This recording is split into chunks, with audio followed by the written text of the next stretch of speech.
The wind in the Texas Panhandle did not just blow. It scoured. It stripped the paint off buckboard wagons and the hope out of men. For Clara Whitmore, 24 years of living under this vast, indifferent sky had taught her that the wind was the only thing that never lied. It promised hardship, and it delivered. It was the autumn of 1874, and the world felt like it was teetering on a knife's edge. The dust hung suspended in the air, turning the midday sun into a bruised orange coin. Clara stood in the shadowed corner of Martha Gibbons's trading post, her knuckles white as she gripped the handle of her worn carpet bag. Inside that bag, wrapped in a flannel shirt that still smelled faintly of tobacco and horse liniment, was a heavy, leather-bound ledger. It was a book of numbers, dates, and signatures. It was the reason her father was dead. "You cannot stay here, child," Martha said. The older woman was wiping down the counter with a rag that was more gray than white. Martha was a widow who had survived 3 husbands and 2 wars. She was kind, but her kindness was the practical sort, like a stiff drink of whiskey before a bullet extraction. "Crow's men were here an hour ago. They were asking about a woman with red hair and a nursing bag." Clara instinctively touched the pins holding up her auburn hair, now hidden beneath a drab gray bonnet. She felt a cold shiver that had nothing to do with the draft coming through the chinks in the logs. Silas Crow. The name tasted like ash. He was not just a land baron. He was a spider sitting in the center of a web that stretched from the cattle trails to the cavalry forts. "Did they see me?" Clara asked, her voice steady despite the thumping of her heart. She had spent the last 4 years helping Dr. Evans deliver babies and patch up drunks in town.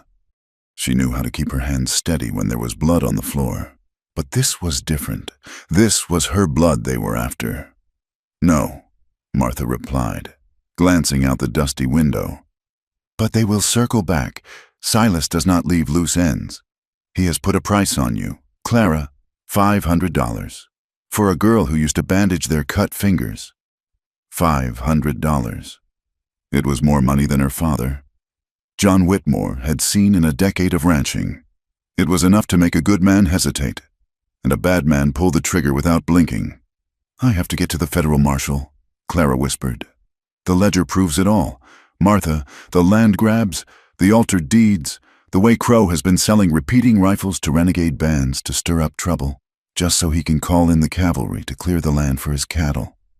Martha sighed, a sound like dry leaves scraping together. "The marshal is 3 days' ride east, and the road is crawling with bounty hunters and bluecoats who take their orders from Crow's pocket. And if that is not enough, there are rumors of a Comanche war party moving south. They are angry. Clara, they say the army broke the treaty again." Clara felt a fresh spike of fear. The Comanches. The stories circulating in town for the past month had been horrific tales of burned homesteads and scalped travelers. She had grown up hearing that the natives were savages, ghosts of the plains who struck without mercy. Her father had always been more measured, telling her that men fought for what was taken from them. But fear was a hard habit to break. Now, with the threat of Silas Crow behind her and the unknown terror of the Comanches ahead, the Texas plains felt like a closing trap. "I have no choice," Clara said. She thought of her father's body, found face down in the irrigation ditch he had dug with his own hands. The sheriff had called it an accident. The town had looked away. But Clara had found the ledger hidden under the floorboards of his bedroom, along with a letter telling her to run if anything happened to him.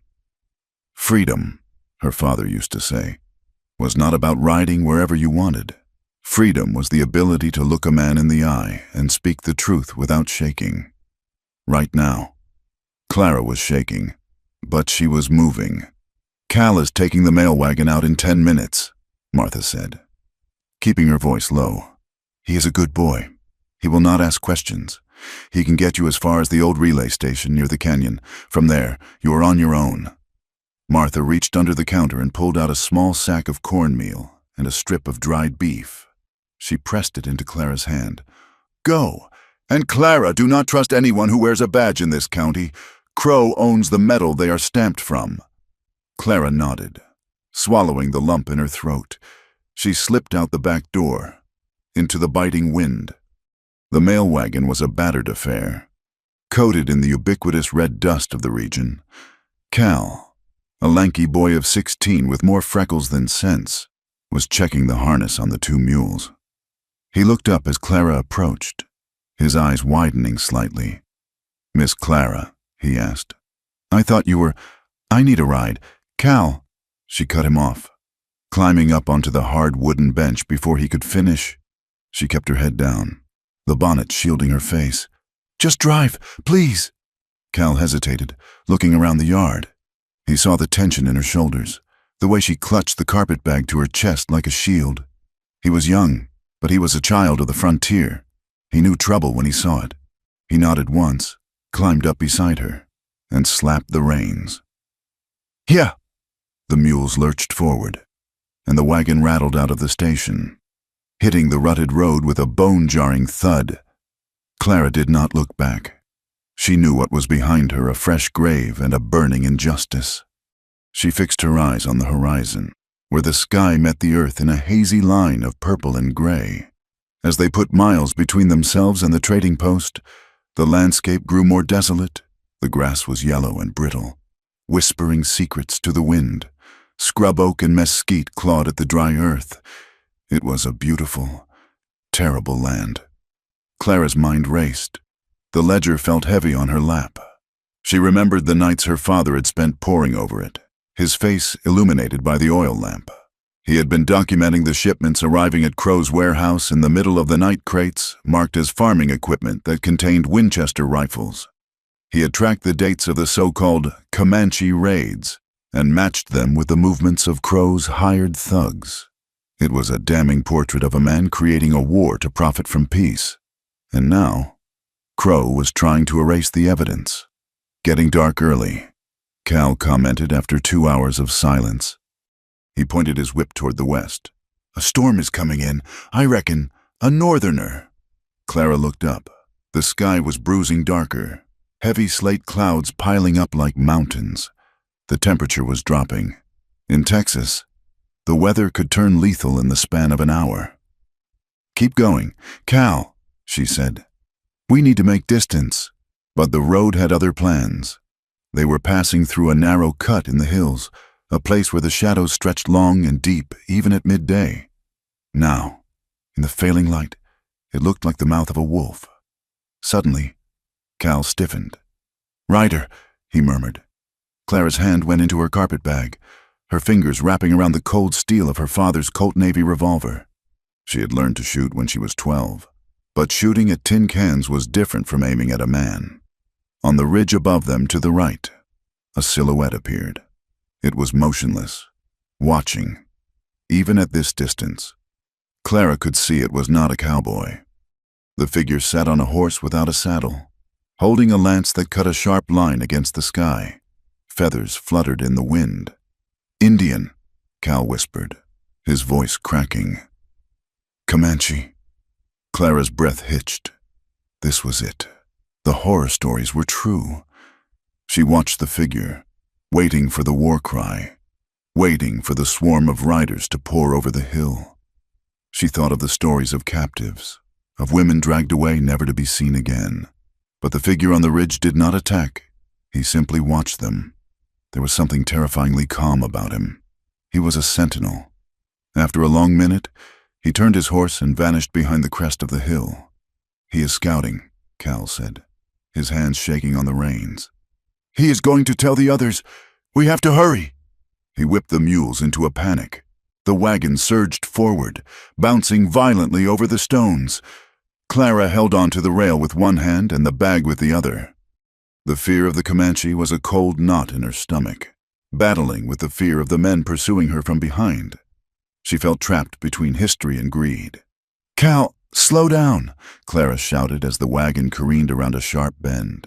"Can't," Cal yelled back. "If we don't make the ridge before dark." He never finished the sentence. A gunshot cracked through the air sharp, loud, and distinctive. It did not come from the ridge where the Comanche had been. It came from the road ahead. The lead mule screamed and buckled, its front legs collapsing. The wagon pitched violently to the left. Clara was thrown against Cal, the world spinning in a blur of dust and wood. She heard the wood splintering, the scream of the second mule, and the sickening crunch of the wagon flipping onto its side. Clara hit the ground hard. The air was knocked from her lungs. She rolled, gasping, tasting dirt and blood. Her bonnet had been torn away. "Cal," she wheezed.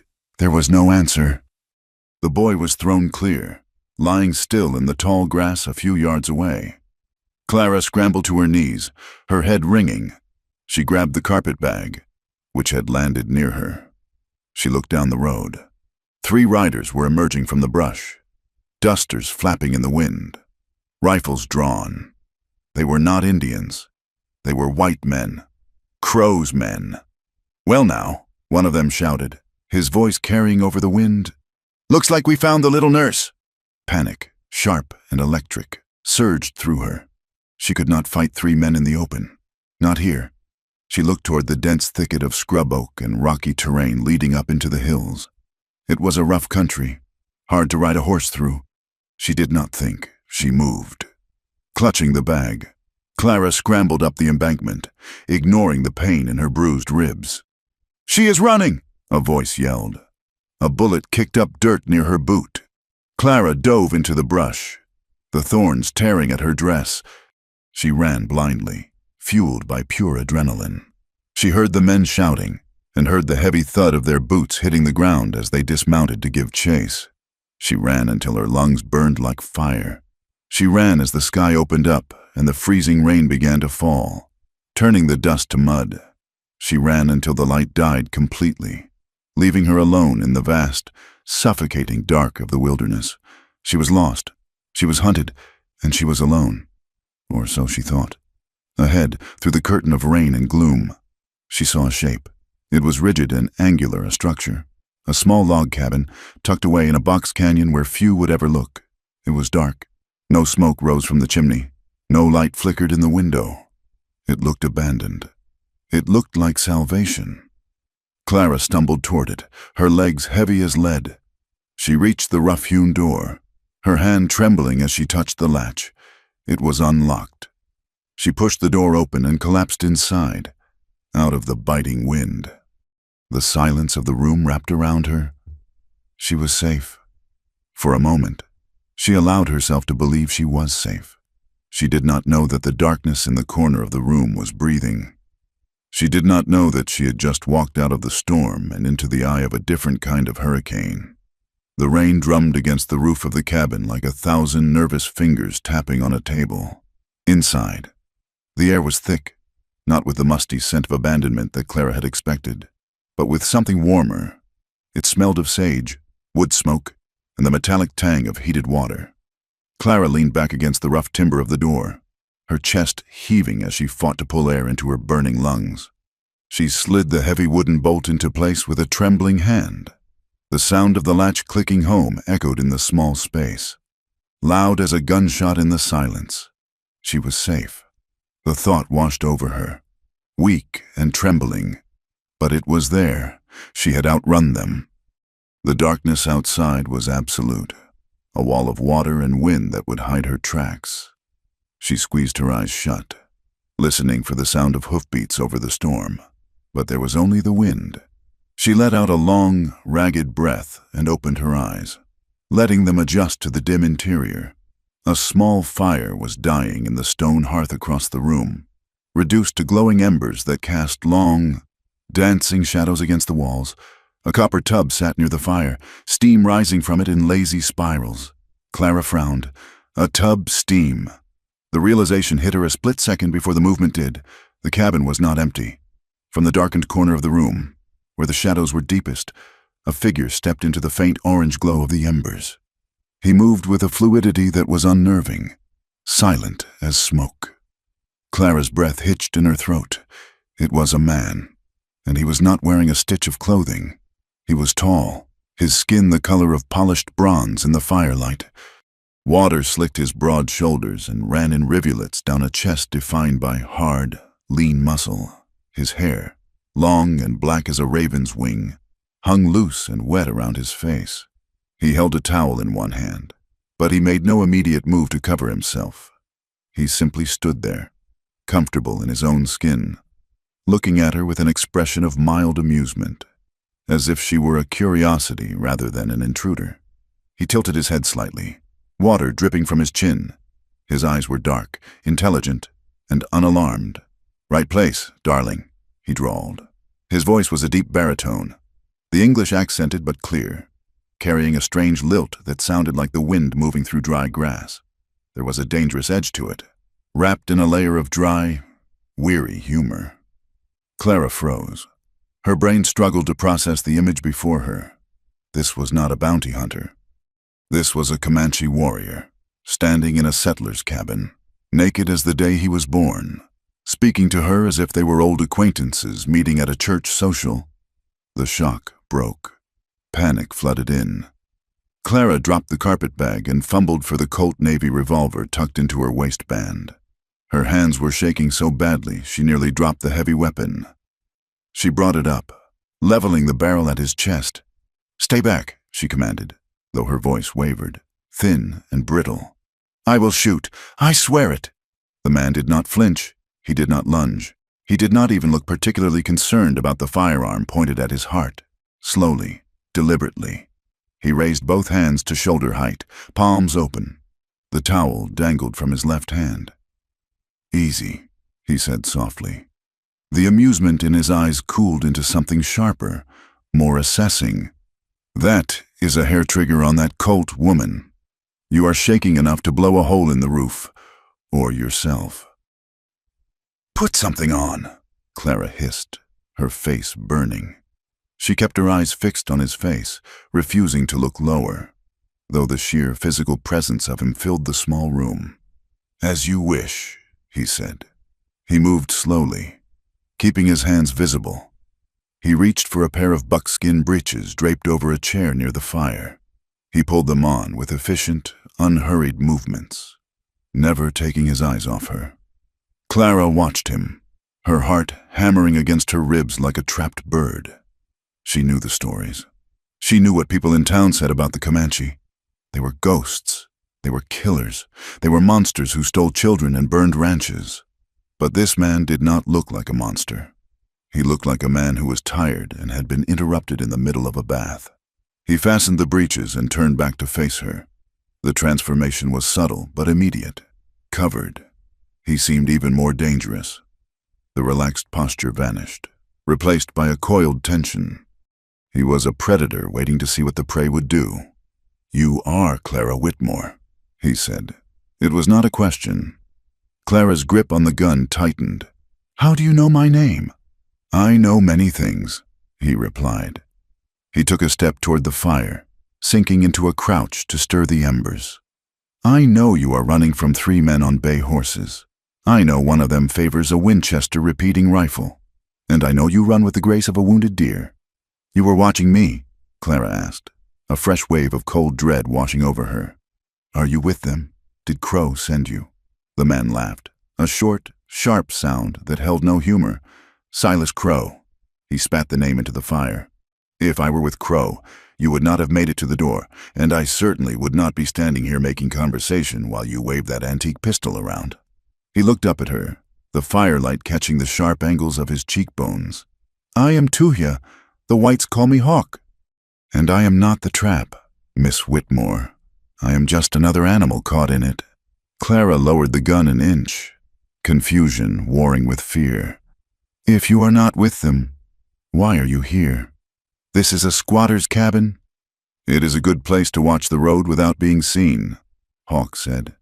"I was tracking a party of men, Crow's men. They are moving weapons through the canyon. I stopped to wash the dust off my skin before the spirit of the storm arrived. Then you burst in." He stood up, his movement silent. "And now, you have brought the storm with you." As if on cue, a sound cut through the noise of the wind outside. It was faint, but unmistakable to ears tuned to danger. The squelch of hooves in mud, the jingle of a bridle. Hawk's head snapped toward the door. The casual demeanor evaporated instantly. He was suddenly all sharp edges and focus. "They are here," he whispered. Clara's blood ran cold. "The bounty hunters! 3 of them!" Hawk said. He moved to the window, peering through a crack in the shutter. They found your tracks. The rain did not wash them away fast enough. He turned to her. The look in his eyes was intense, stripping away the social awkwardness of their meeting. Listen to me. You can shoot me, or you can live, but you cannot do both. Decide now. Clara looked at the door, then at the Comanche warrior standing before her. Outside was death, certain, paid-for death. Inside was the unknown. She lowered the hammer of the Colt and exhaled. What do we do? Hawk nodded, accepting her choice without a word. Bar the window. Douse the fire. The smoke will give us away. He grabbed a bucket of water and threw it over the hearth. The fire hissed and died, plunging the room into darkness. The sudden absence of light was disorienting. Clara felt a hand grip her arm strong, calloused, and guiding. Stay low. Hawk's voice was right at her ear. Do not fire until you see a target. Ammunition is life. Outside, a voice shouted over the wind. I see light smoke coming from the chimney. Surround the place. It was the same voice Clara had heard on the road. The man who had shot Cal. Anger, hot and bright, flared in her chest, pushing back the fear. They killed the boy, she whispered in the dark. The boy driving the wagon. He was only 16. Then we make them pay for it, Hawk replied. Get to the left side of the door. There is a gun loop between the logs. Clara moved, her eyes adjusting to the gloom. She found the gap in the chinking. Outside, she could see shapes moving in the rain-darker shadows against the night. A bullet slammed into the door, sending a spray of splinters inward. Clara flinched, but she did not scream. She had spent too many hours in the surgery room holding down screaming men while Dr. Evans dug out lead. She knew that panic solved nothing. They are testing us, Hawk murmured from the other side of the room. He had retrieved a rifle from somewhere in the shadows, a lever-action Henry, well-oiled and deadly. They think you are alone. Let them think about it, Clara said. She cocked the Colt. Another shot rang out, shattering the window glass. Hawk moved instantly. He did not fire blindly into the night. He waited. He watched the flash of the enemy's muzzle. Crack. Hawk's rifle spoke once. Outside, a man screamed, a high, thin sound that was cut short.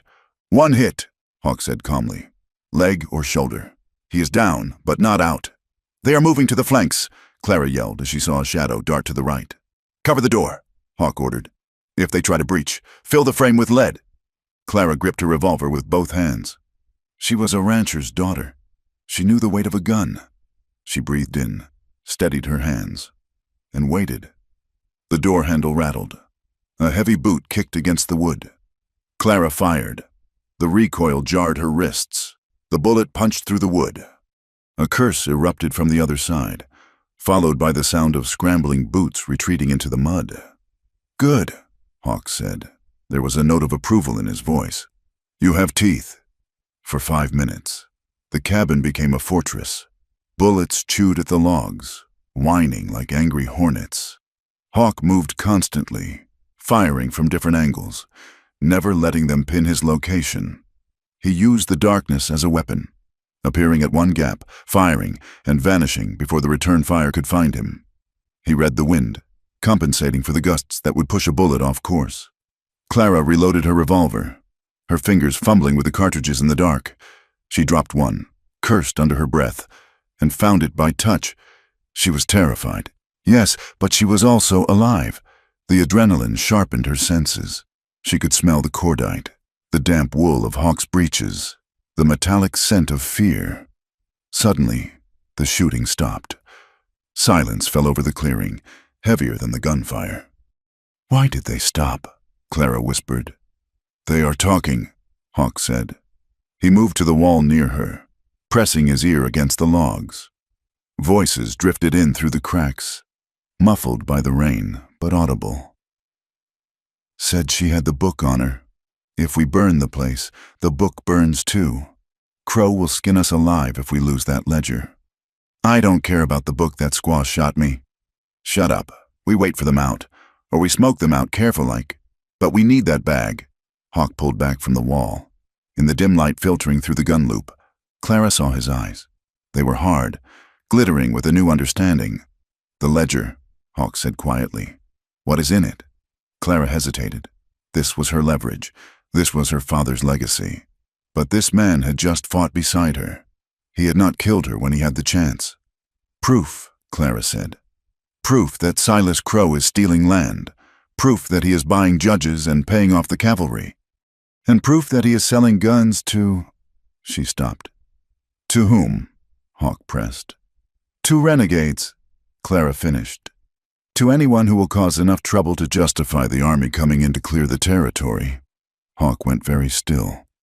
The tension in the room shifted. It was no longer the tension of the hunt. It was the tension of a shared enemy. "He sells guns to my people's enemies," Hawk said, his voice low and dangerous. "He creates the raids, and then he calls for the soldiers to kill the Comanche for crimes we did not commit." "Yes," Clara said. "That is why I have to get this book to the federal marshal. If Crow gets it back, the truth disappears, and the war he wants will happen." Hawk looked at her. For the first time, he really looked at her not as a white woman, not as an intruder, but as a warrior carrying a weapon more powerful than a rifle. "The marshal is in Fort Griffin," Hawk said. "That is a 3-day ride through open country. Crow's men will cover every road. They will have watchers at the fords." "I know," Clara said, her voice small. "But I have to try." "You will die," Hawk stated flatly. "You do not know the land. You do not know how to hide from eyes that know what to look for. They will catch you before noon tomorrow." Clara bristled. "I made it this far." "You made it to a dead end," Hawk corrected. "Those men outside, they are just the first. More will come." "Then help me," Clara said. The words left her mouth before she could think them through.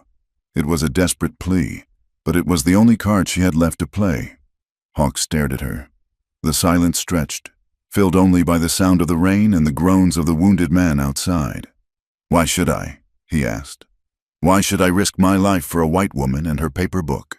"Because you want Crow dead as much as I do," Clara said, finding her courage. She stepped closer to him. "Because if that book burns, your people get blamed for a war they did not start. You said you are a tracker. You know the land. Get me to the marshal.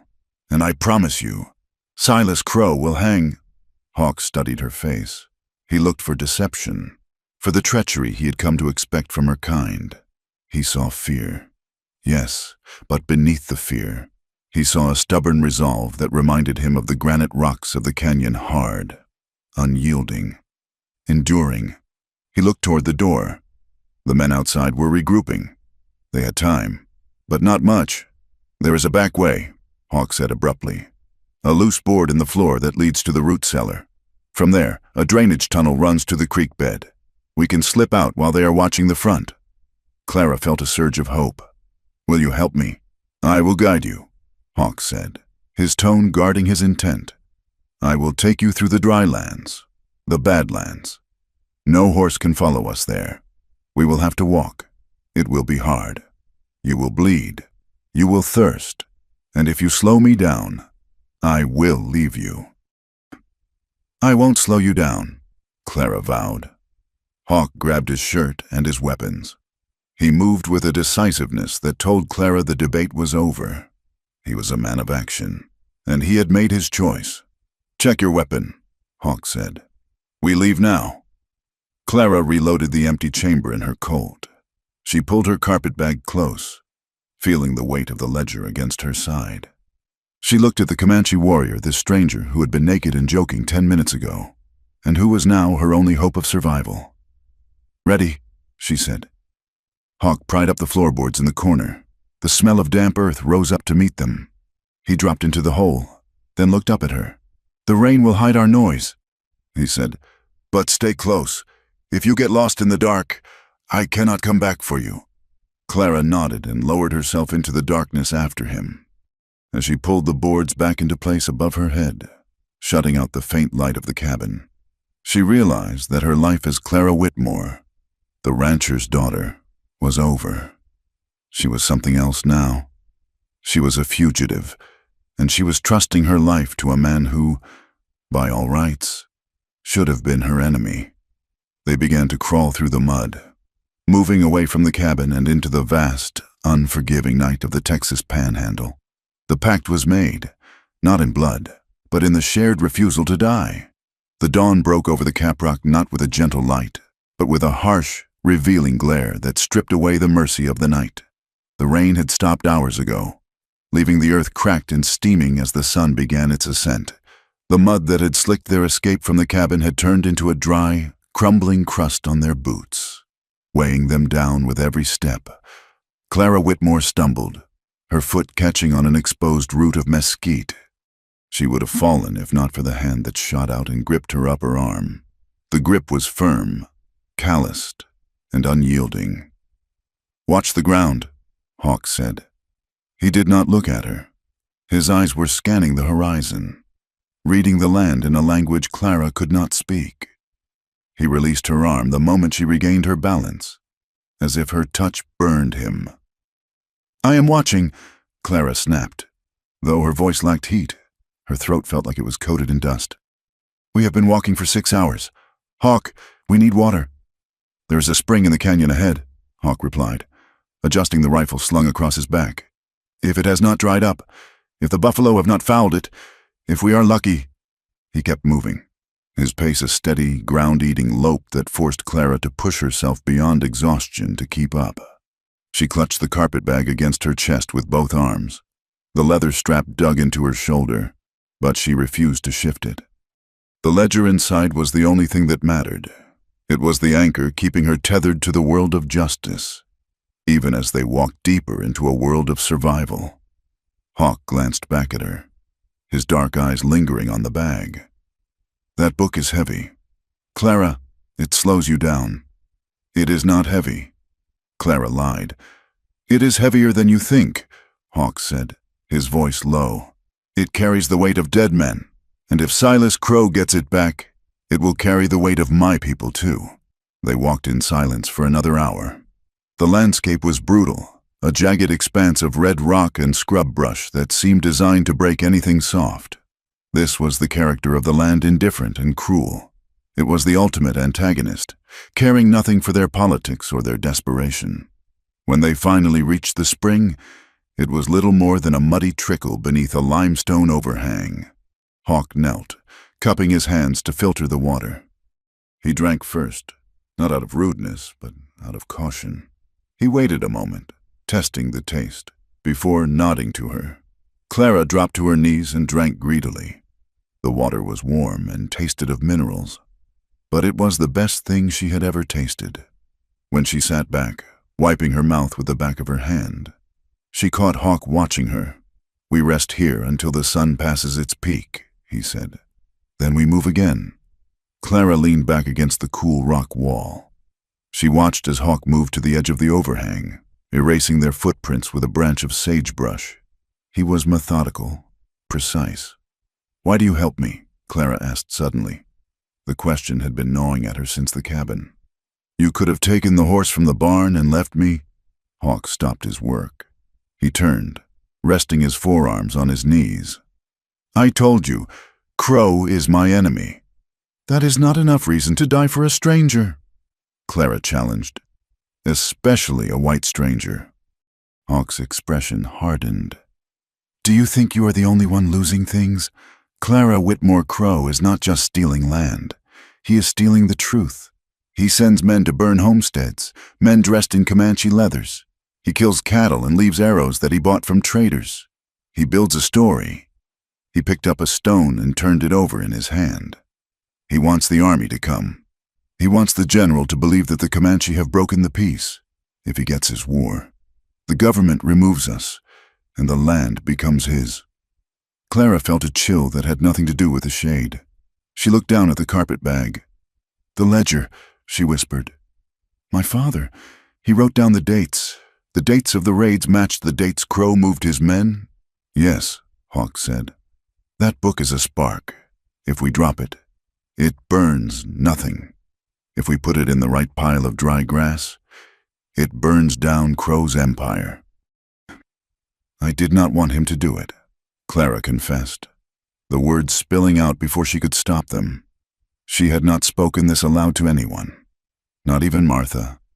My father, he showed me the papers 2 weeks ago. I told him to burn them. I told him to keep his head down. I told him that we were small people, and small people get crushed when they fight giants. She looked up at Hawk, her eyes stinging. He didn't listen, and because he didn't listen, he is dead, and I'm alive. Hawk did not offer false comfort. He did not tell her it wasn't her fault. He simply looked at her with a steady, unblinking gaze. He chose his death, Hawk said. A man who dies standing up is better than a man who lives on his knees. You dishonor him by regretting his courage. It was a harsh thing to say, but strangely, it was what she needed to hear. It stripped away the pity and left only the cold, hard fact of the matter. We have rules, Clara said, straightening her spine. She needed to establish some control, some boundary in this vast uncertainty. If we are to travel together, Hawk raised an eyebrow. Rules. You do not touch my bag, Clara said firmly. And you do not ask about my life before the ranch, and I will not ask about yours. Hawk looked at her for a long moment. Then a faint, dry smile touched his lips. Agreed. I have no interest in your settler tea parties, Clara, and my life is not a story for your entertainment. He stood up. Rest. We walk again in 2 hours. By the third day, the rules began to fray at the edges, worn down by the sheer necessity of survival. They had moved into the rougher country to avoid the patrols on the main road. The terrain was unforgiving. Clara's boots were scuffed raw, and her dress was torn at the hem. But the real danger came from a scratch on her arm she had received fleeing the cabin. She had ignored it, focused on the miles, until the heat in her blood began to rival the heat of the sun. They made camp in a dry wash as evening fell. Hawk dug a hole in the earth for a fire, feeding it dry twigs so it would burn hot and smokeless.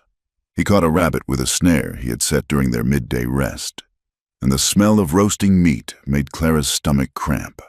But when she tried to stand to move closer to the fire, the world tilted sideways. She sat down hard, a gasp escaping her lips. Hawk was there instantly. He did not ask permission. He reached out and touched her forehead with the back of his hand. His skin was cool, startling against her fever. You are burning, he said flatly. He took her arm, pushing up the sleeve of her dress. The scratch was angry and red, the infection spreading in spiderwebs under the skin. It is fine, Clara mumbled, trying to pull away. Just a scratch. It is poison, Hawk corrected. And if we do not draw it out, you will not walk tomorrow. He moved with an efficiency that bordered on ritual. He boiled water in a small tin cup he carried. He pulled a pouch from his belt and crushed dried leaf sage and something more bitter into a paste. This will hurt, he warned.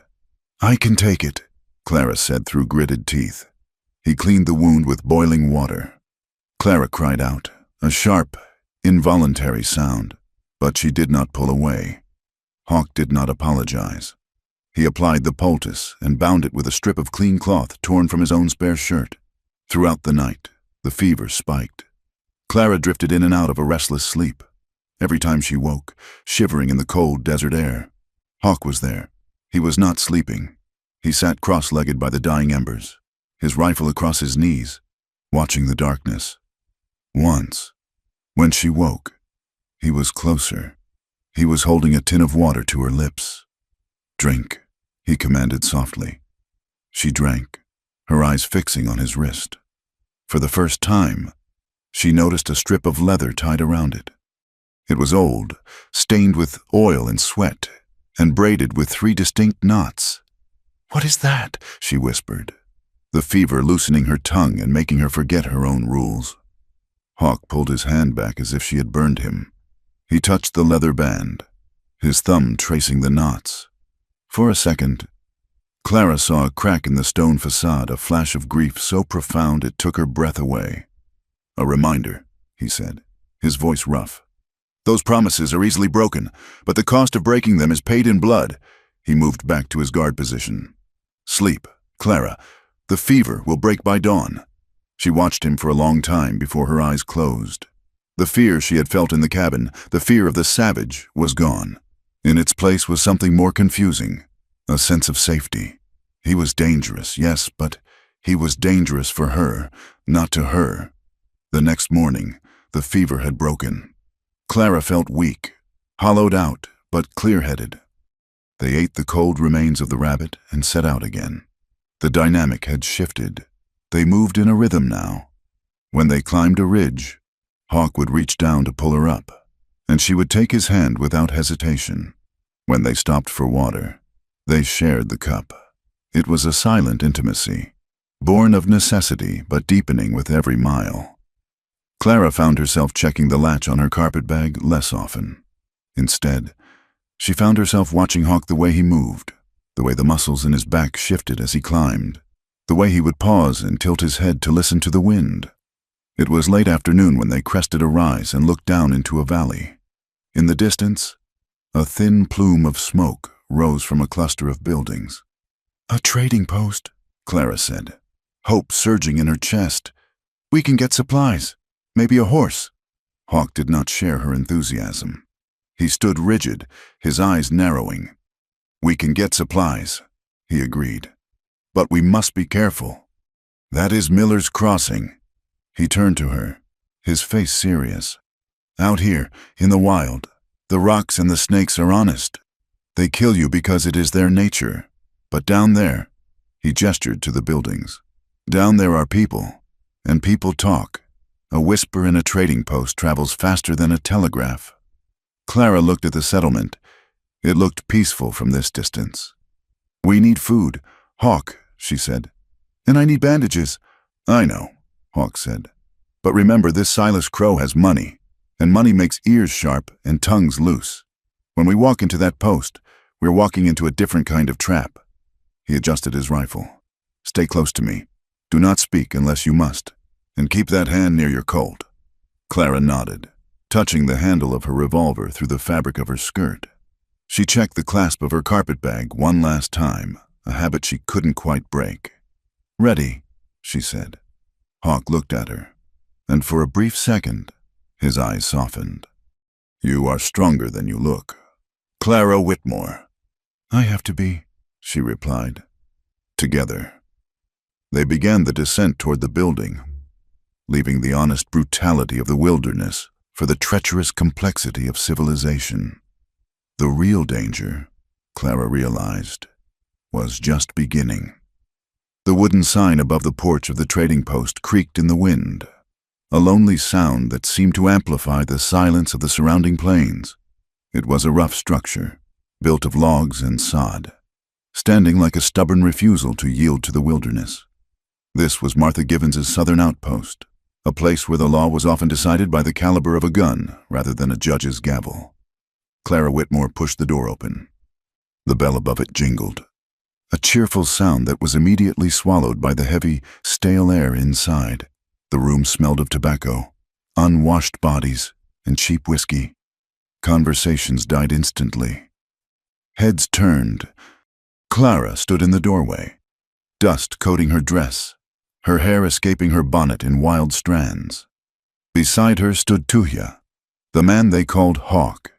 He did not slouch. He filled the frame, his presence radiating a quiet, lethal tension. The silence stretched, thick and suffocating. Then, a chair scraped against the floorboards.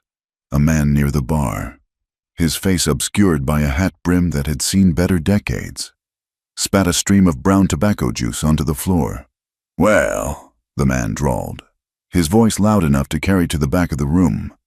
"I knew the Whitmore girl was desperate, but I did not think she was desperate enough to lie down with a savage." A ripple of low laughter moved through the room. It was not a sound of amusement. It was a sound of judgment. The air grew sharp with hostility. Clara felt the heat rise in her cheeks, not from shame, but from a sudden, white-hot anger. She had spent days running, bleeding, and surviving. She had seen a boy murdered. She had seen the truth of what these civilized men did in the dark. She stepped forward, her boots thudding against the wood. She did not look at the floor. She looked directly at the man who had spoken. "If you have something to say, Mr. Henderson," Clara said, her voice steady and cutting. "Say it to my face. Do not mutter it into your cup like a coward." The man blinked, surprised by her tone. He stood up, hitching his gun belt. "I am saying you are trailing dirt in here. Clara, Comanches do not belong under a Christian roof. It is dirty business." Hawk shifted his weight. His hand did not move to his knife, but the threat was there, coiled in his shoulders. Clara reached out and placed a hand on Hawk's forearm. It was a small gesture, but in that room, it was a shout. It was a claim of alliance. "The only dirty business in this territory," Clara said, scanning the room, meeting the eyes of men she had known since childhood, "is the business Silas Crow is conducting while you all look the other way. This man," she nodded at Hawk, "saved my life when your sheriff was too busy counting Crow's money to care." "Get out," Henderson growled, taking a step forward. Before Hawk could react, a deafening clack-clack echoed from behind the bar. Martha Given stood there, a double-barreled shotgun resting comfortably on the counter. She looked as she always did, stern, practical, and entirely unimpressed by male posturing. "Henderson," Martha said, her voice like gravel, "you sit down, or you leave. And if you leave, you are not coming back until you learn some manners. Clara is my guest. Anyone who has a problem with that can take it up with the buckshot in the left barrel." The tension held for a heartbeat, then broke. Henderson grunted, sat down, and turned back to his drink. The other men looked away, suddenly finding their boots very interesting. Martha jerked her head toward the back room. "In here, both of you." Once the door to the storeroom was closed and bolted, Martha let out a long sigh and leaned the shotgun against a sack of flour. She looked older than Clara remembered. The lines around her eyes were deeper, etched by worry. "You have a talent for trouble." "Child," Martha said, though her hands were already moving, pulling tins of peaches and a bag of salt from the shelves. "Bringing a Comanche warrior into a room full of out-of-work cattle hands. You are lucky they did not shoot first." "We need supplies." "Martha," Clara said, "and we need horses. We have been walking for 3 days." "I know," Martha said. She looked at Hawk. "I heard about the boy. Cal, I heard about the wagon." Hawk nodded once, a gesture of respect. "Crow's men are thorough." "Thorough and getting desperate," Martha replied. She moved to a small desk cluttered with receipts and lowered her voice.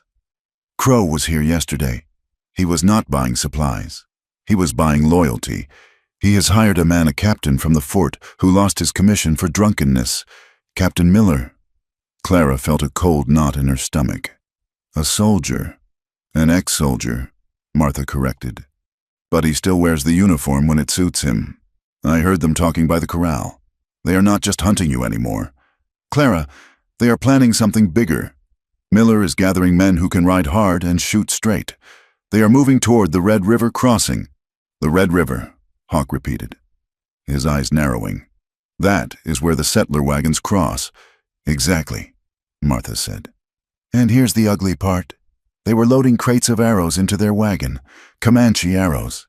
The implication hung in the air, heavy and poisonous.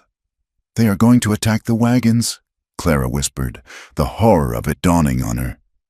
"And they are going to make it look like Hawk's people did it."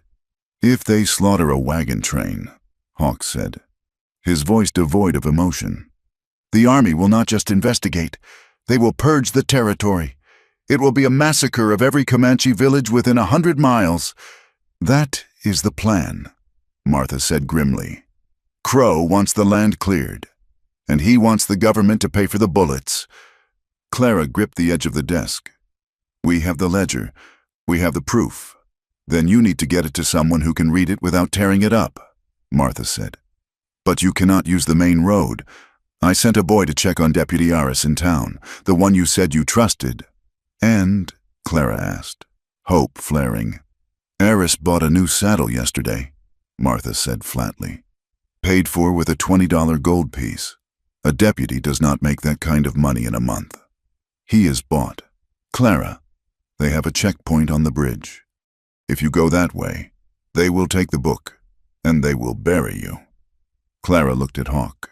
The easy way, the road to the law, was gone. The only path left was the one that led through the fire. "We have to go through the broken lands," Hawk said. "Around the patrols. It will take longer." "We do not have longer," Clara said. "When is the wagon train due at the river?" "Tomorrow night," Martha said. "Under the full moon. 24 hours. They had 24 hours to stop a war. They left the trading post an hour later, riding 2 sturdy roans that Martha had loaned them from her personal stock. They rode hard, leaving the road immediately, and cutting into the harsh, jagged terrain of the broken lands. This was a landscape that God had seemingly made in anger, sharp ridges of granite, deep fissures that dropped into darkness, and thickets of mesquite that tore at clothing and skin. As the sun began to set, casting long purple shadows across the rocks, Hawk signaled for a halt near a small grove of cottonwoods. "We rest the horses for an hour," he said. "Then we ride through the night." He dismounted, and as he reached for his saddlebag, Clara saw him wince. It was a small movement, quickly suppressed, but she had been watching him too closely to miss it. "You are hurt," she said. It was not a question. "It is nothing," Hawk said, turning away. "A branch. Let me see," Clara insisted. She walked over to him, her voice firm in the way it had been when she managed the clinic. "We have a deal? Hawk, you guide. I keep us alive. I cannot keep a dead man alive." Hawk hesitated, then sighed and rolled up the sleeve of his shirt. A jagged tear ran down his forearm, deep and angry, encrusted with dried blood and dirt from the ride. "Sit," Clara commanded. To her surprise, he sat on a flat rock. Clara retrieved her bag, which now contained fresh bandages and a jar of salve from Martha. She poured water from a canteen over the wound to clean it. Hawk did not flinch, though the muscle in his jaw jumped. "You have gentle hands for a woman who shoots like a bandit," Hawk said quietly as she applied the salve. Clara kept her eyes on her work.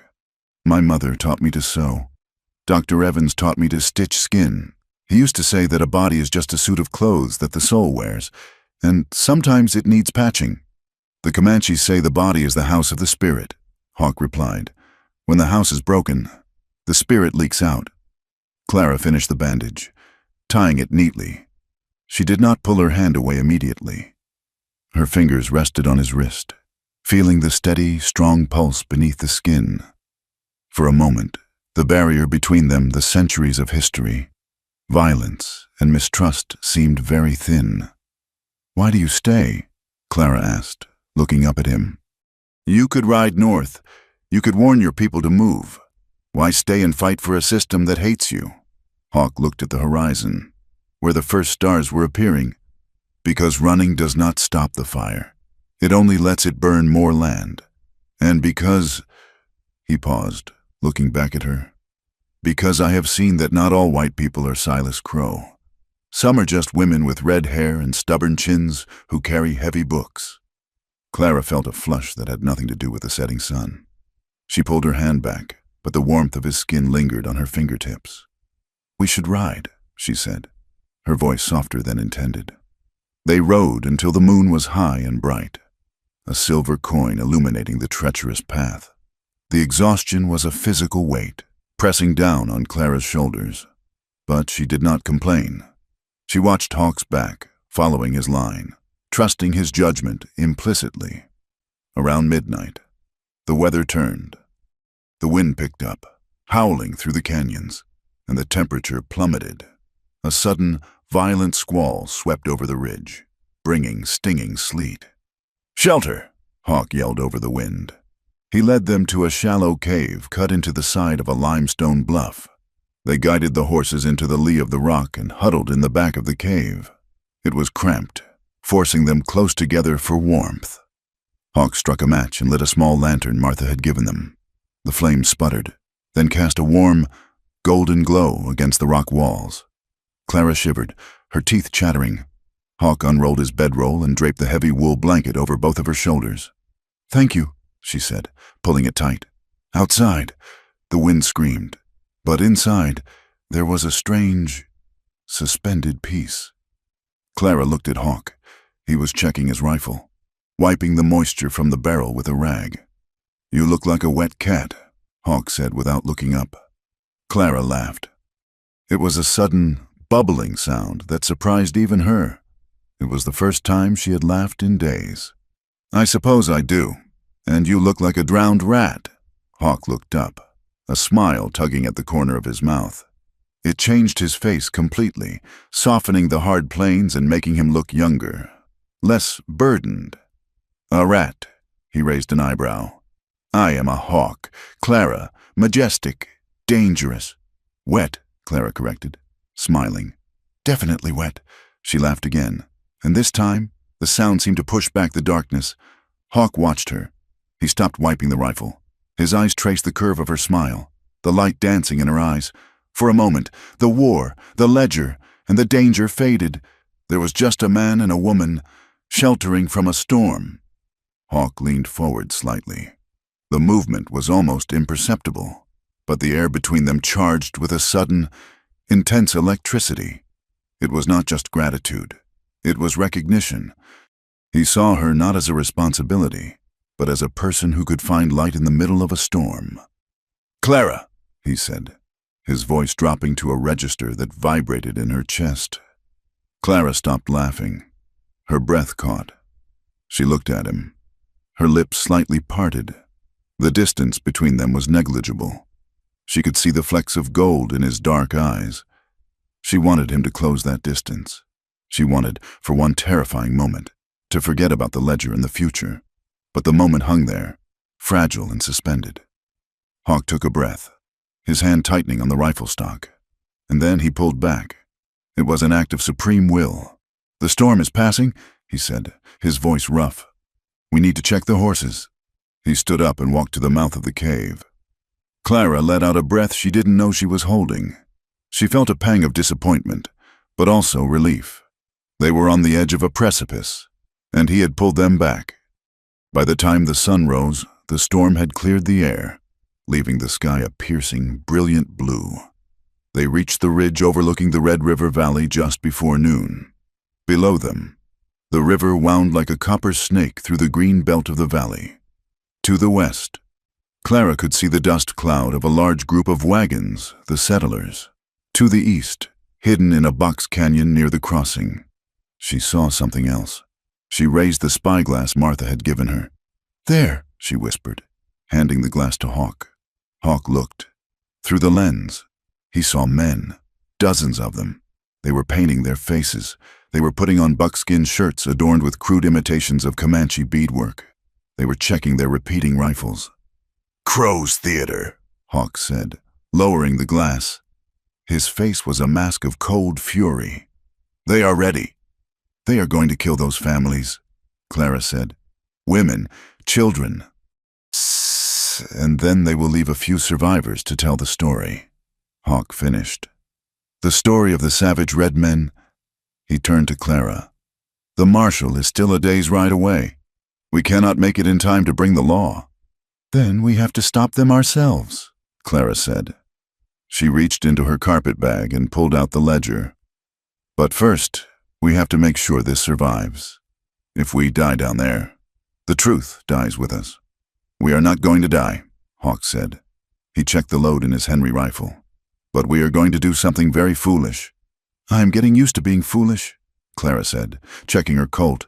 "Tonight," Hawk said, looking down at the river where the trap was set. "Tonight, Silas Crow learns that he is not the only one who knows how to hunt." They mounted their horses. The path down to the river was steep and dangerous, leading them straight into the heart of the enemy's kill zone. But as Clara looked at Hawk, and he looked at her, she knew there was nowhere else she would rather be. They were no longer running. They were attacking.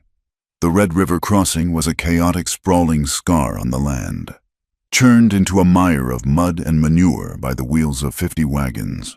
The air was thick with the smell of unwashed bodies, wood smoke, and the nervous sweat of livestock that sensed a storm before the men did.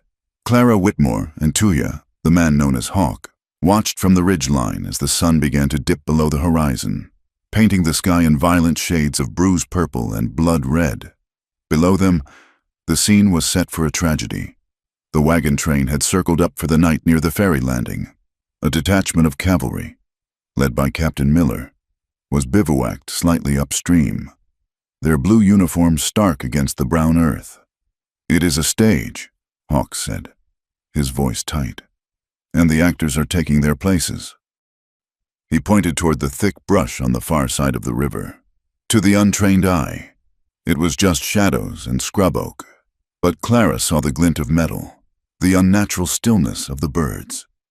"Crow is down there," Clara said, her hand tightening on the reins. "With the marshal." "Go," Hawk commanded. He turned his horse toward the river, but not toward the wagons. He was heading for the brush, for the flank of the enemy. "Get to the editor. Get to the law. Do not stop for anything." "Hawk," Clara said, her voice catching. He looked at her. His face was painted now, not with the war paint of his people, but with the mud of the riverbank camouflage. "Ride, Clara, ride like the wind is chasing you." He kicked his horse into a gallop, disappearing into the ravine that would lead him behind the ambushers. Clara took a breath that tasted of dust and fear, then snapped her reins. Her roan surged forward, thundering down the slope toward the center of the gathering storm. The first shot cracked the air just as Clara reached the perimeter of the wagon circle. It was not a warning shot. It was a kill shot. A sentry on the perimeter crumpled, clutching his throat. Instantly, the night exploded. From the brush across the river, a chorus of war cries erupted, shrieks that sounded practiced, theatrical yet terrifying to the families huddled by their fires. Arrows arched high into the twilight, raining down on the canvas covers of the wagons. Some were tipped with fire. "Comanches!" a man screamed. "We are under attack!" Panic, blind and feral, seized the camp. Men grabbed rifles and fired blindly into the dark. Horses screamed and tore at their tethers. Clara fought to control her horse as the animal danced in terror. She saw Captain Miller riding into the light of the fires, his saber drawn, shouting orders that made no sense. "Return fire." Miller bellowed, pointing not at the brush, but generally toward the river crossing where a group of actual Comanche traders had been camped peacefully for days. "Wipe them out, leave no savages standing." He was directing the slaughter of innocents to cover the crimes of the guilty. Clara drove her heels into the roan's flanks, forcing the horse through the mass of panicked settlers. She spotted the makeshift tent where the printing press and telegraph line were set up. Harlan Reed, the editor of the Territory Gazette, traveled with the train to document the taming of the West. She practically fell from her saddle, clutching the carpet bag. She scrambled over a crate of supplies and burst into the tent. Harlan Reed, a man with ink-stained fingers and eyes that had seen too much, was frantically packing his equipment. Beside him stood the federal marshal, a man named Owens, who looked pale and was sweating profusely despite the cool evening. "You have to stop it." Clara screamed, breathless. "It is a lie. It is all a lie." Reed looked up, adjusting his spectacles. "Miss Whitmore, you are supposed to be dead."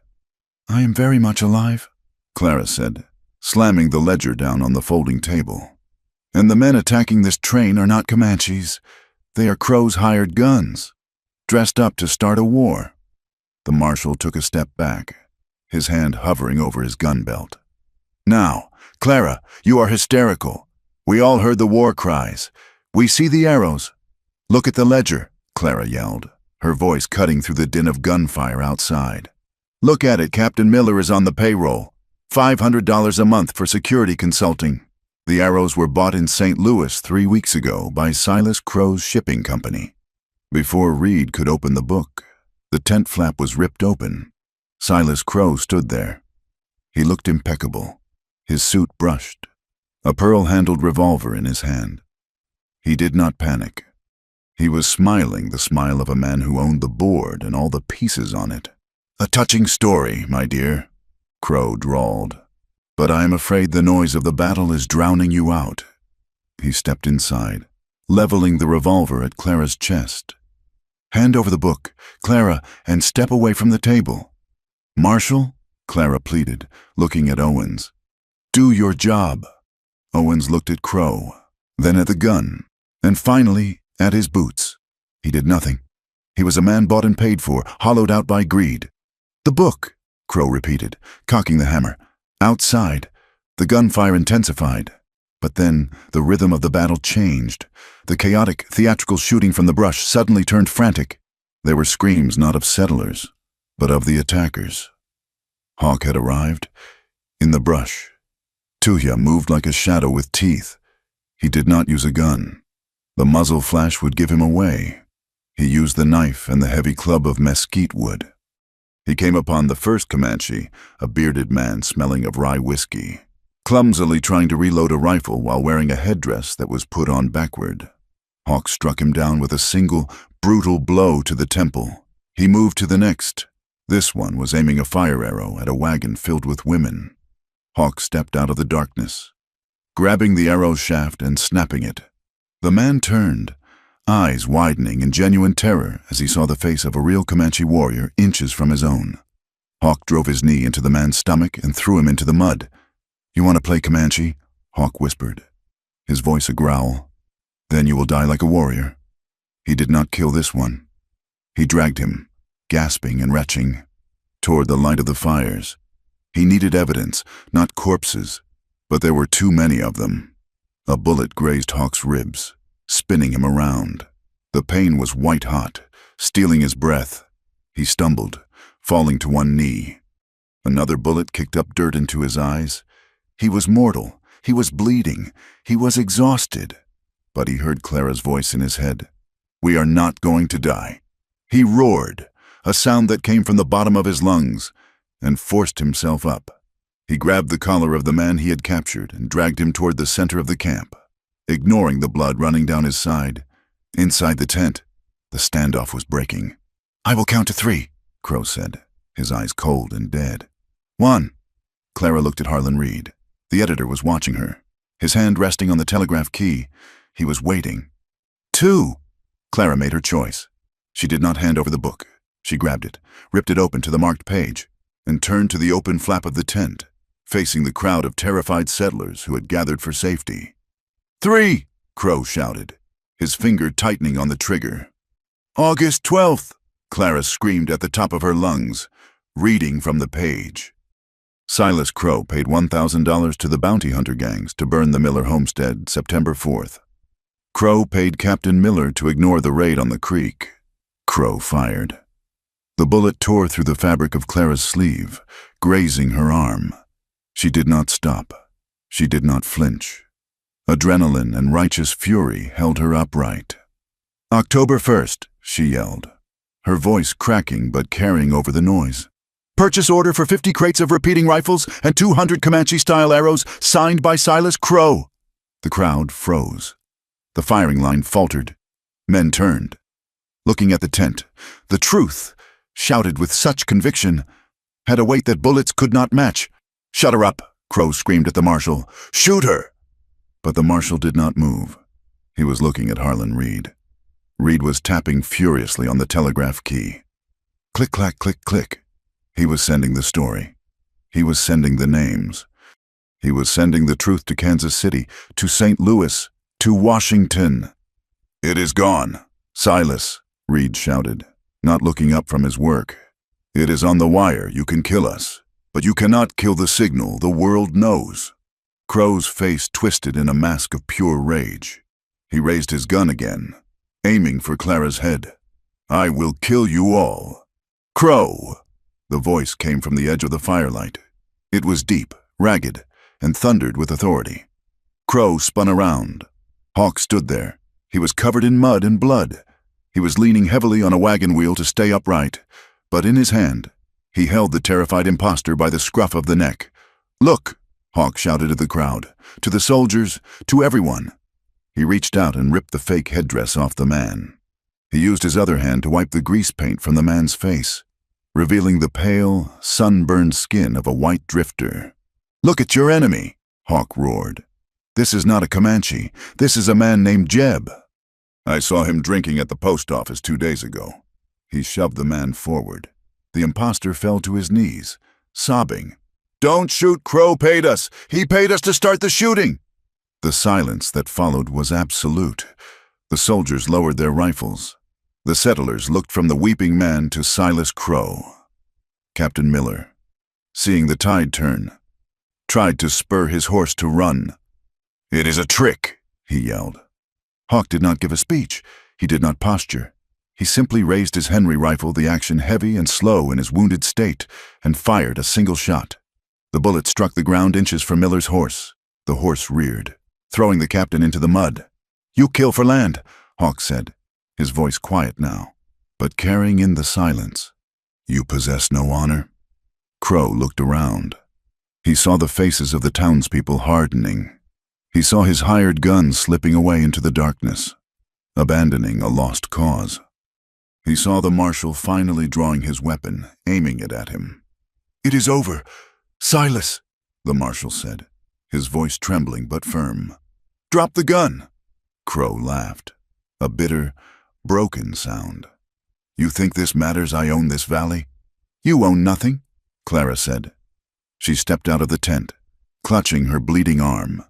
She walked until she stood beside Hawk. "You do not own the truth." Crow's eyes darted between them. For a second, he looked like he would fire, to take one last life out of spite. But then he looked at the dozens of rifles now leveled at him from the circle of wagons. The math was simple. He dropped the pearl-handled revolver into the mud. "Arrest him," the marshal ordered, as two men grabbed Crow and dragged him away. The tension broke. The settlers rushed forward, shouting, demanding answers. The chaos of the battle turned into the chaos of justice. But Clara and Hawk did not move. Hawk's legs finally gave out. He slid down the side of the wagon wheel, hitting the ground with a heavy thud. "Hawk!" Clara dropped to her knees beside him. Her hands were frantic, searching for the wound. There was blood on his side, dark and slick. "I am fine," Hawk wheezed, though his face was gray. "Just sat down too fast." Clara tore the hem of her petticoat, pressing the cloth against his ribs. "You are a terrible liar. Tuya, and you," Hawk whispered, looking up at her, "are a very loud woman." Around them, the smoke was clearing. The stars were coming back out. Indifferent to the violence of men, the telegraph key in the tent was still clicking, a rhythmic heartbeat sending the story of the Red River crossing to the world. Clara looked at the man who had been her enemy, her guide, and now her savior. She did not care about the mud on her dress or the blood on her hands. She reached out and took his hand. His fingers curled around hers, weak but present. It was not a romantic tableau. They were filthy, bleeding, and exhausted.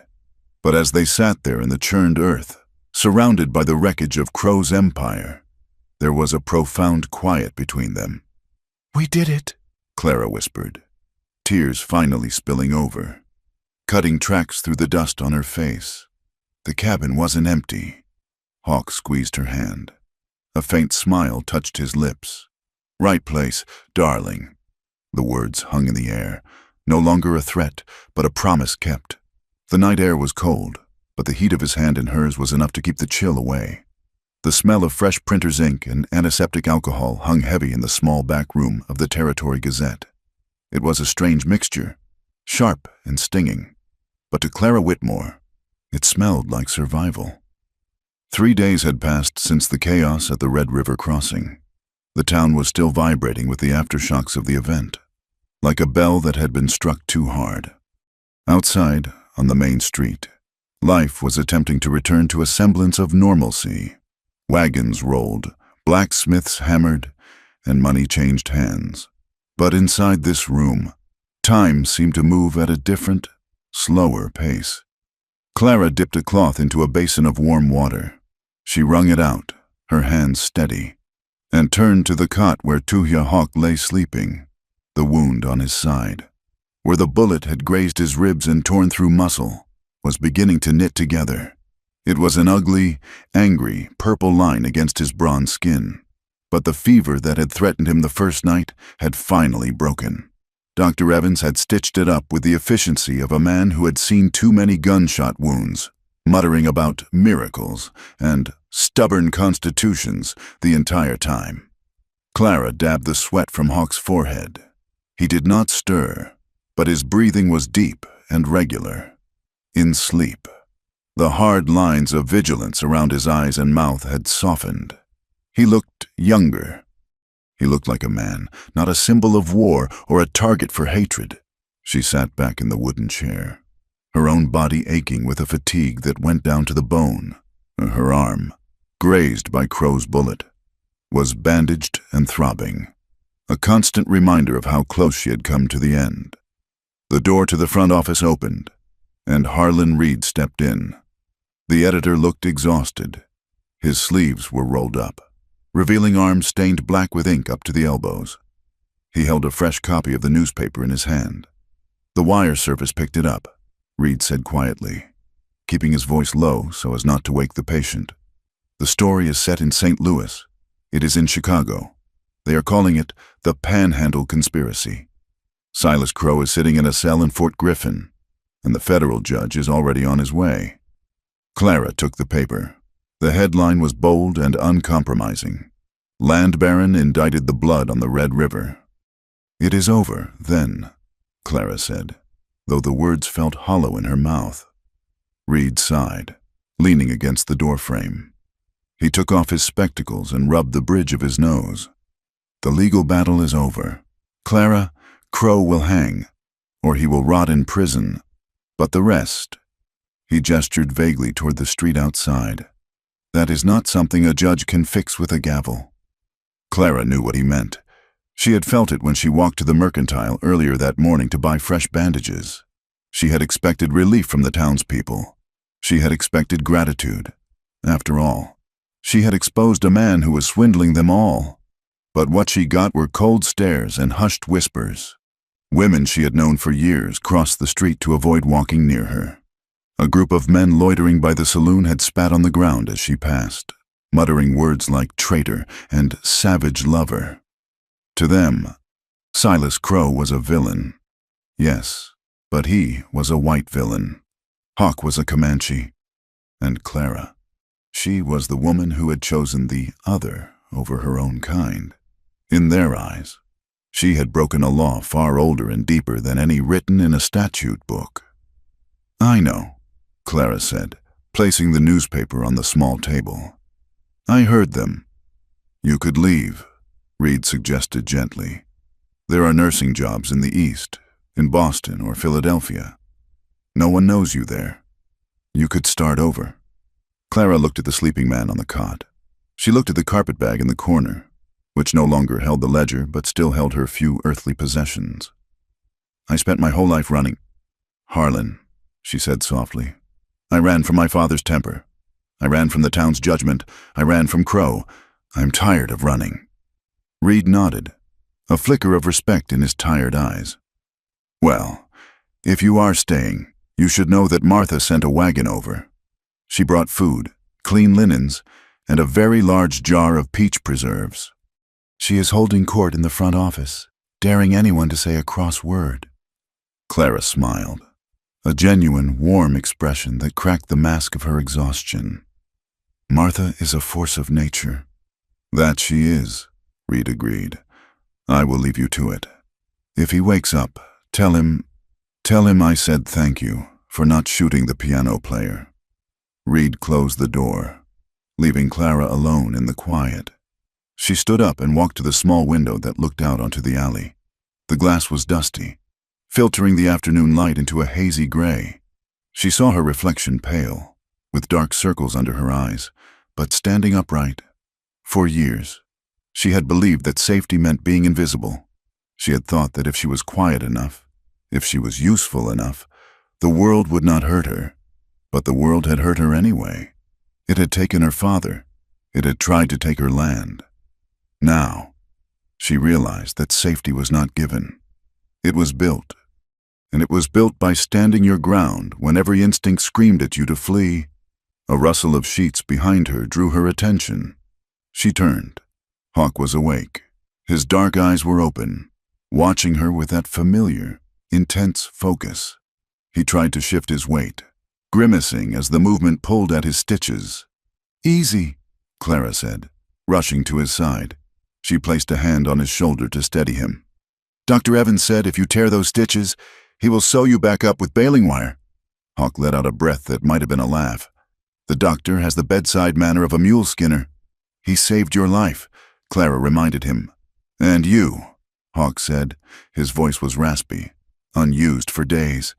He reached out, his hand covering hers on his shoulder. His skin was warm, the fever gone. You saved mine first.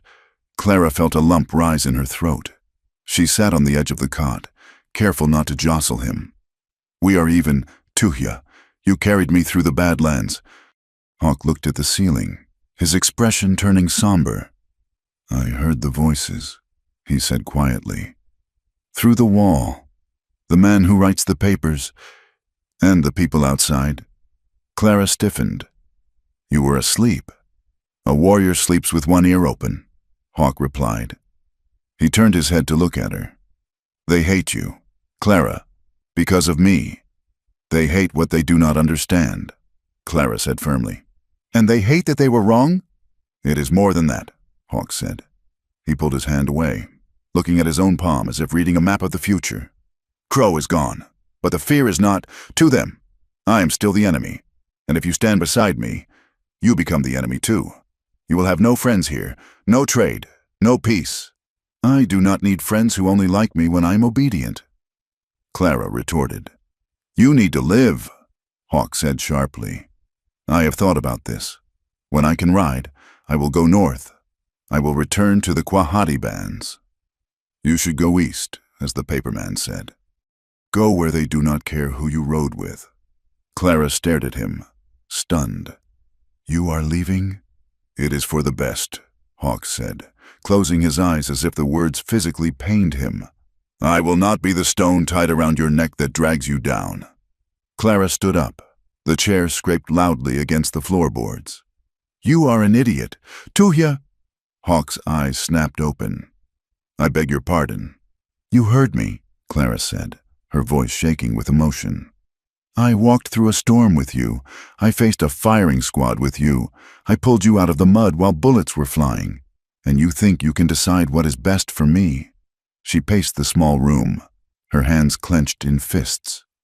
You think I did all that just to go back to being a polite little nurse in Boston? You think I want a life where I have to pretend I never saw the things I saw? Where do I have to pretend I never knew you? Clara, Hawk said, his voice warning. No. Clara cut him off. You do not get to be a noble martyr. Not this time. You are scared. You are scared that if you stay, you will have to admit that this thing between us is real. And that terrifies you more than Silas Crow ever did. Hawk stared at her. The silence in the room stretched, heavy and electric. Then, slowly, painful inch by painful inch, Hawk pushed himself up until he was sitting. He winced, his face paling, but he did not stop until he was upright. Come here, he said. Clara hesitated, her chest heaving. Please, he added softly. She walked back to the cot. Hawk reached out and took both of her hands. He looked at them, the calluses, the ink stains from the newspaper, the healing scratches. I am not scared of the feeling, he said, his voice low and rough. I am scared of what it will cost you. My people, we have a saying. You cannot build a teepee in the middle of a buffalo stampede. The world is a stampede. Clara, it will crush us. Then we build a stone house, Clara whispered. And we let the stampede go around us. Hawk looked up into her eyes. The defenses he had built over a lifetime of war and loss began to crumble. He saw the stubborn set of her chin, the fire in her green eyes, and he realized that she was not a fragile thing to be protected. She was iron. She was equal. I do not have a house, Hawk said. I have a horse, a rifle, and a name that half the territory curses. I have a deed to a ranch, Clara said. It is small. The roof leaks. The soil is rocky, but it is mine, and it has a creek. Hawk's thumb brushed over her knuckles. A creek is good. He pulled her closer. The movement was slow, a question rather than a demand. Clara did not resist. She stepped into the space between his knees, her hands resting on his chest, careful of the bandages. May I? Hawk asked. his gaze dropping to her lips. "You talk too much," Clara whispered. He leaned in. The kiss was not like the desperate, adrenaline-fueled moments in the canyon. It was slow. It was deliberate. It tasted of salt and coffee and the unspoken promise of tomorrow. It was a claim not of ownership, but of partnership. Hawk's hand moved to the back of her neck, his fingers tangling in her hair, pulling the pins loose so that the red cascade fell over her shoulders. Clara sighed into the kiss, feeling the tension of the last week melt away, replaced by a warmth that started in her chest and spread to her fingertips. They broke apart, breathless, resting their foreheads against each other. "If we do this," Hawk murmured against her skin, "there is no going back. You understand that?" "I burned the map back," Clara said. "I only have the map forward." The door to the back alley creaked. They pulled apart quickly, though Hawk kept a hand on Clara's waist. A figure slipped into the room from the shadows of the dusk. It was an old man, wrapped in a faded blanket, his hair gray and braided with strips of red cloth. It was the Comanche elder. 10 bears. He moved with a silence that made him seem like a ghost. Clara started, but Hawk squeezed her hand. "It is peace," he said. 10 bears looked at Hawk, then at Clara. His face was a map of wrinkles, carved by 80 years of sun and wind. He did not smile, but his eyes were not hostile. He spoke in Comanche, a flowing, rhythmic stream of sounds. Hawk listened intently, nodding once. "What does he say?" Clara asked. "He says the council has heard of what happened at the river," Hawk translated. "He says that Crow's men have fled, and the soldiers have returned to the fort. There's a truce, for now." 10 bears reached into his blanket and pulled out a small pouch. He placed it on the table beside the newspaper. Then he looked at Clara and spoke one sentence in broken, halted English. "Water flows where it must." He looked at Hawk one last time. A look of profound understanding passed between the generations. And then he slipped out the door as silently as he had entered.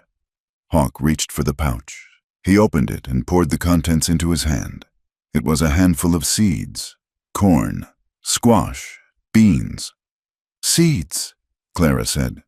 "For the future," Hawk said. "He knows I am not coming back to the warpath. He is giving me permission to plant."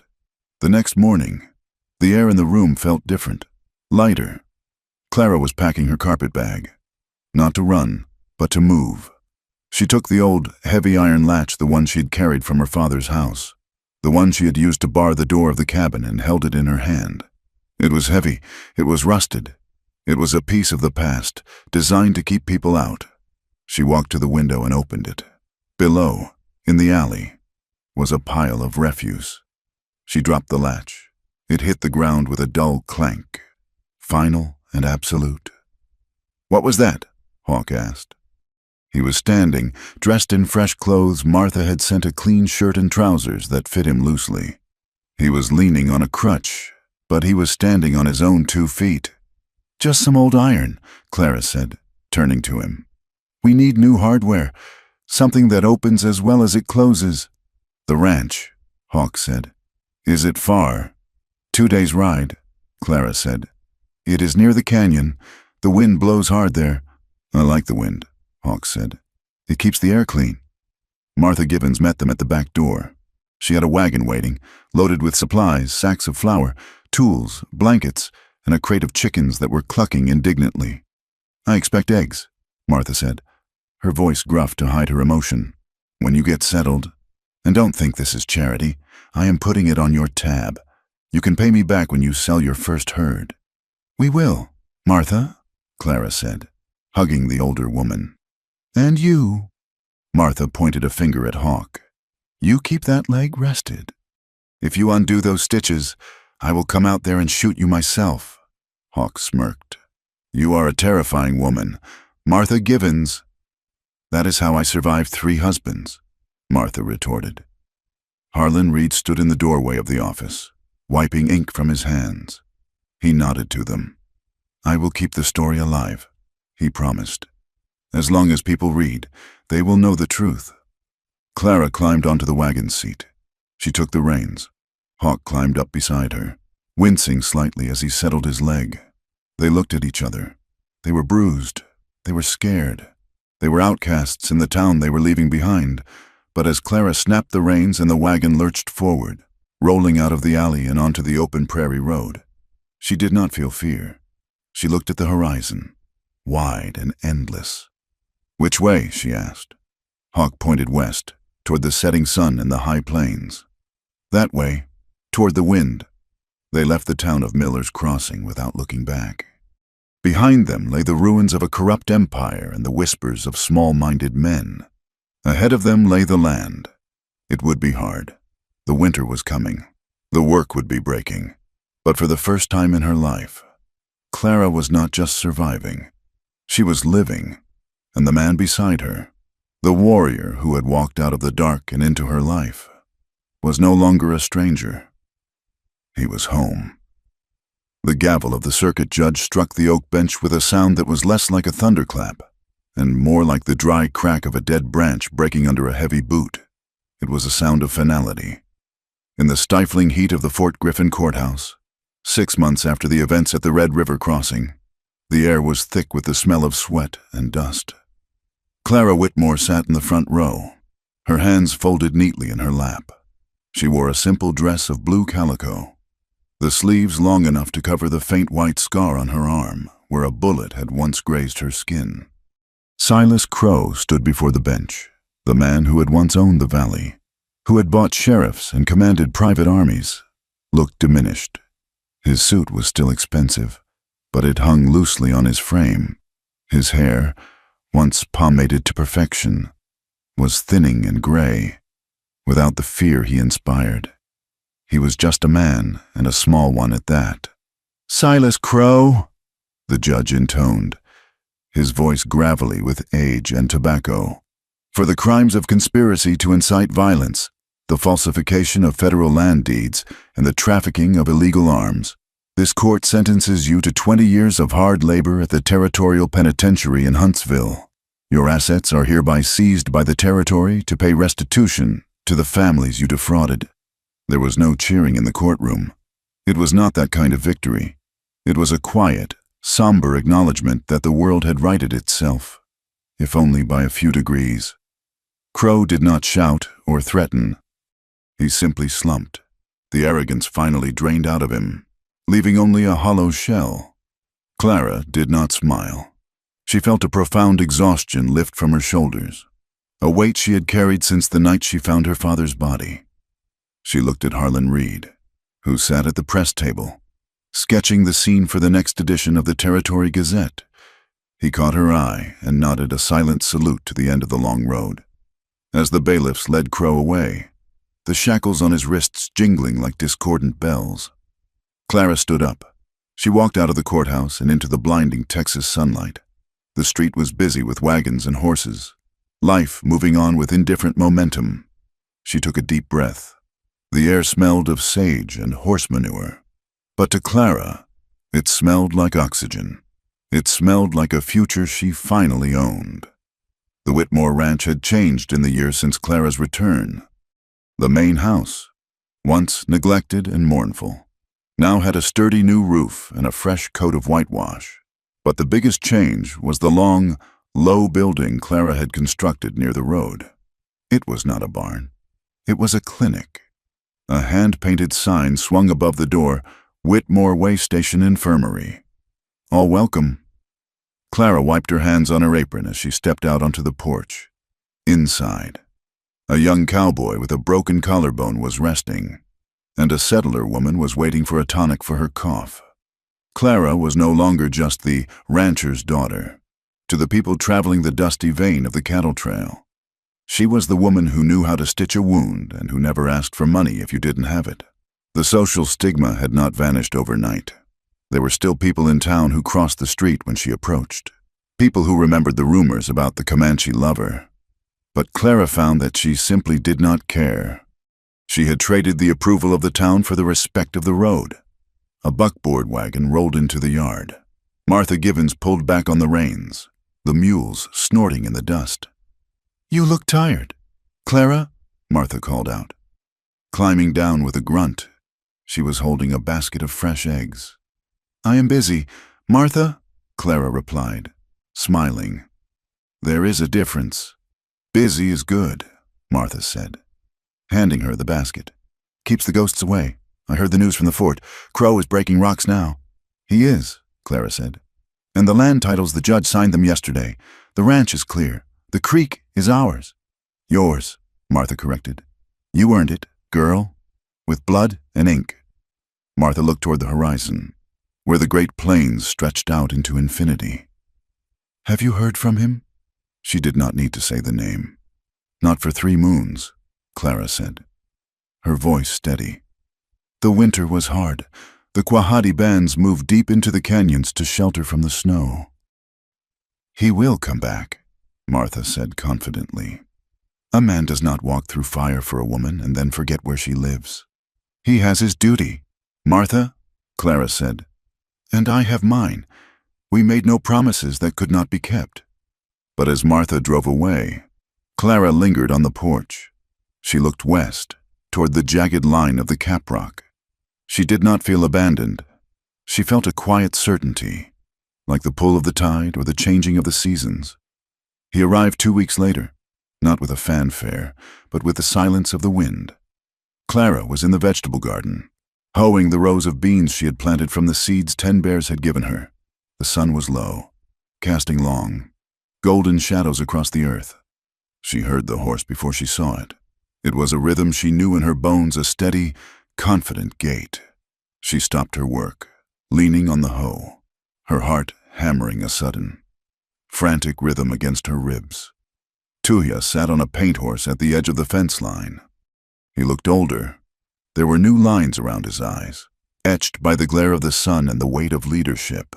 He wore the buckskins of his people, but around his neck was a simple cotton scarf, a concession to the changing world. He did not dismount immediately. He watched her, his dark eyes taking in the changes, the new roof, the clinic, the way she stood tall and unafraid in the center of her land. Clara dropped the hoe. She walked to the fence, wiping the dirt from her hands onto her apron. "You are late," she said.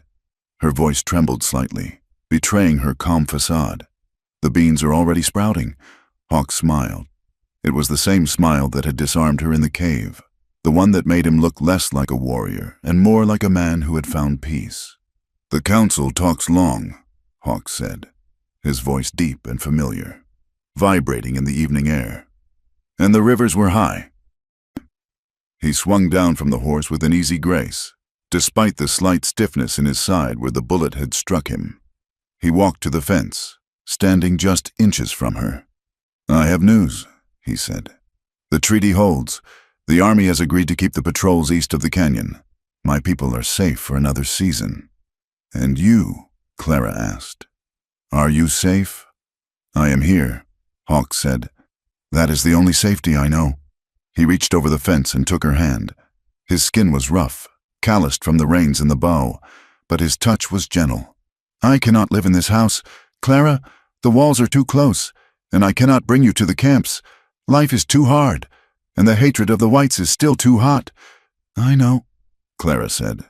She had known this from the moment they parted in the alley behind the newspaper office. Theirs was not a fairy tale romance where love conquered politics. It was a Western reality. "But," Hawk continued, his thumb tracing the line of her knuckles, "there is a place, near the headwaters of the creek, where the trade route meets the hunting grounds."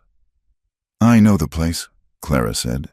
"It has good timber and clear water." "We could build a cabin there," Hawk said. "Not a white house, not a Comanche lodge, a place in between. I will come with a buffalo in the spring and stay until the first snow falls, and in the winter, when the snow blocks the passes, I will go to my people, and you will hold this ground."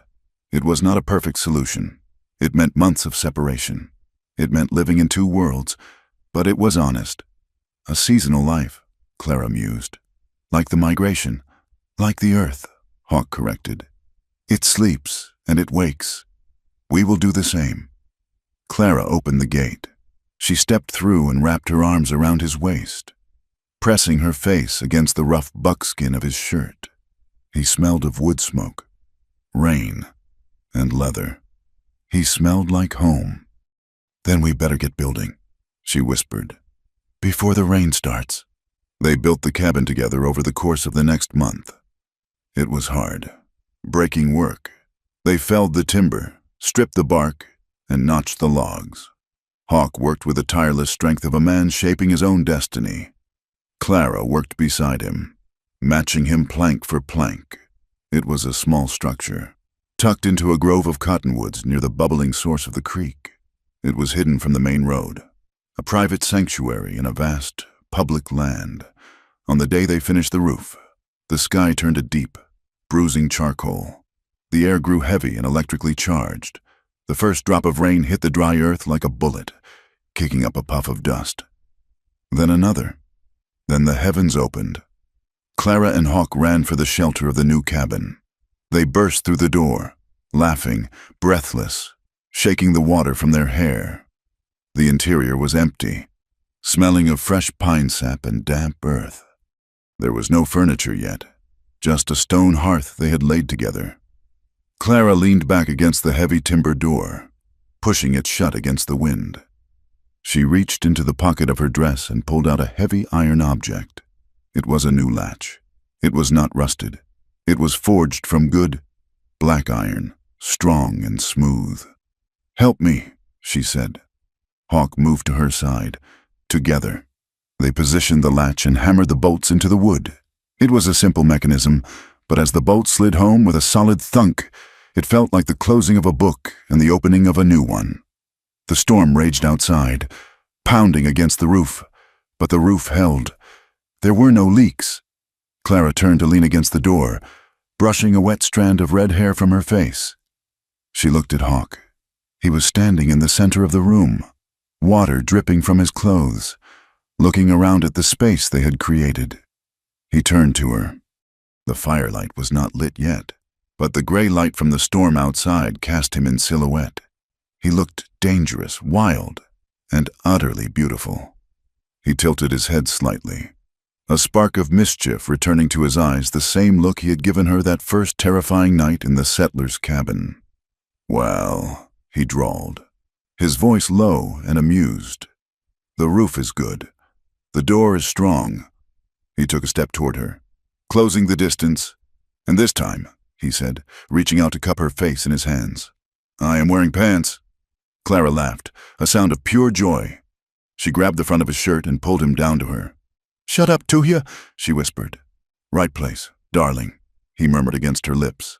Outside, the rain washed the Texas dust from the world, turning the brown earth to a rich, fertile black. Inside, Clara Whitmore and Tuhya stood together in the dry, warm dark. They were not happily ever after in the way the storybooks in the East promised. They were something better. They were free. They had walked through the fire of prejudice and the flood of violence, and they had come out the other side not as victims, but as architects of their own lives. Clara knew there would be hard days ahead. There would be droughts. There would be blizzards. There would be men who hated them for what they were. But as she felt the steady beat of Hawk's heart against hers, she knew one thing for certain. Freedom was not about having no walls. Freedom was about choosing who you let inside them. And justice wasn't a judge in a courtroom. Justice was a woman holding a ledger, refusing to let the truth burn, and a man holding a line, refusing to let his spirit break. They were the West, not the West of myths and legends, but the West of earth, blood, and the enduring power of standing your ground.